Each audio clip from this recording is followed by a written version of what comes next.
UP में एक जंगल के पास एक गांव था। उस गांव में राजू नाम का एक व्यक्ति रहता था।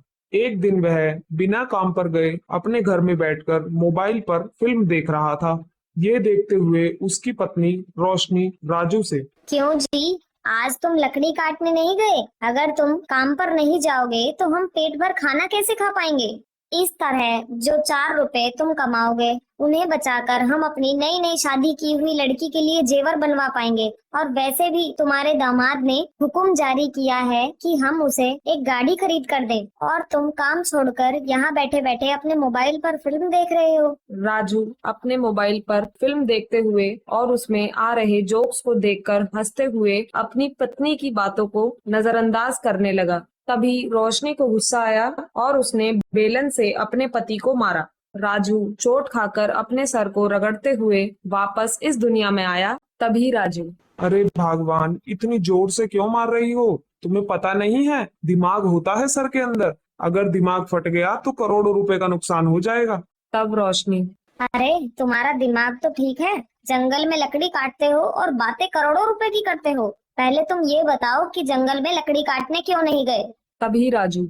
अगर मैंने बताया तो तुम बेलन से नहीं, वो रोटी वाले पत्थर से मेरा सर फोड़ दोगी। तब रोशनी। अरे बताओ तो सही, क्या हुआ? तब राजू।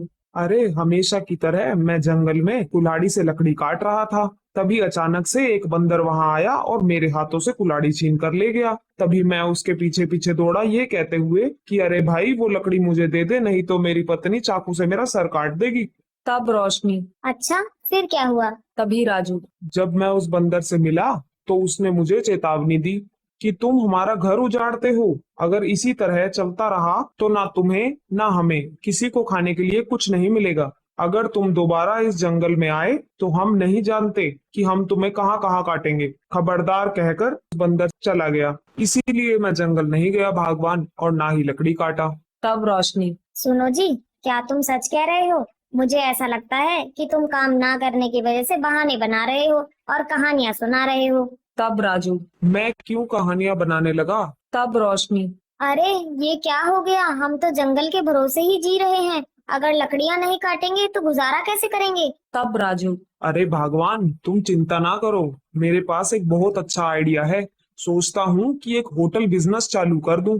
ये सुनकर रोशनी। क्या होटल? अरे होटल खोलना कोई बच्चों का खेल नहीं है, और इसके लिए पैसे भी बहुत लगते हैं। और वैसे भी शहर में होटल खोलना हमारे बस की बात नहीं है। तब राजू। अरे मेरे पास इसके लिए भी बहुत बढ़िया आइडिया है। हम ये होटल शहर में नहीं, जो जंगल की ओर रास्ता जाता है, जंगल रोड, जब लोग उस जंगल रोड पर जाते हैं तो उन्हें भूख लगती है और वहां खाने के लिए कुछ नहीं मिलता, तो मैं सोच रहा हूँ वहां पर एक होटल खोलूं। और अगर होटल जमीन पर रहेगा तो जानवर हमें परेशान करेंगे, इसलिए मैंने झोपड़ी होटल बनाया है। ये कहकर वह अपनी पत्नी रोशनी को ले गया और जो झोपड़ी होटल उसने बनाया था उसे दिखाया। तब रोशनी। अरे वाह, ये होटल तो बहुत सुंदर है। हम यहाँ पर क्या क्या आइटम बनाएंगे? तब राजू। यहाँ पर हम चाउमीन और वड़ा पाव बनाएंगे। तभी वहाँ बहुत से बंदर झुंड में आते हैं और उन्हें देखकर रोशनी। क्यों जी, क्या ये वही बंदर हैं जिन्होंने तुम्हें धमकी दी थी? अगर ये ऊपर आकर हमारा चाउमीन और वड़ा पाव ले गए तो हम क्या करेंगे? तभी राजू। अरे भगवान, तुम ठहरो, मैं बात करके आता हूँ। कहकर राजू उन बंदरों के पास गया और कहने लगा। भाई, जैसा तुम लोगों ने कहा था, मैंने पेड़ वगैरह काटना छोड़ दिया है। तुम्हारा घर नहीं उजाड़ूंगा और ना ही जंगल को कोई नुकसान पहुंचाऊंगा। मैं यहाँ ढाबा खोलकर आराम से अपनी जिंदगी बिताऊंगा और तुम सबके लिए कुछ खाने को भी ले आया करूंगा। तभी उनमें से एक बंदर। तुमसे कहा कि पेड़ काटकर जंगल का नाश ना करो, तो अब तुमने ढाबा खोलकर जंगल का सत्यानाश करने का तय कर लिया है। तभी राजू। नहीं नहीं भाई, मैं जंगल को बचाऊंगा, इसलिए मैंने एक कार्ड भी लिखकर ऊपर टांग रखा है, सेव जंगल। राजू ने उन बंदरों से एक छोटा सा समझौता किया कि वह उनके लिए खाना लाया करेगा और जंगल को कोई नुकसान भी नहीं पहुंचाएगा। राजू उन बंदरों से बात कर ही रहा था कि तभी एक मुसाफिर आया, ढाबे के पास रुका और कहने लगा। अरे वाह, जंगल में ढाबा खोल रखा है, वह भी एक बहुत अच्छे संदेश के साथ, सेव जंगल। एक तो हमारी भूख मिटाओगे और नेचर को बचाने के लिए एक अच्छा मैसेज भी दे रहे हो। वाह भैया, तुम तो सचमुच में ग्रेट हो।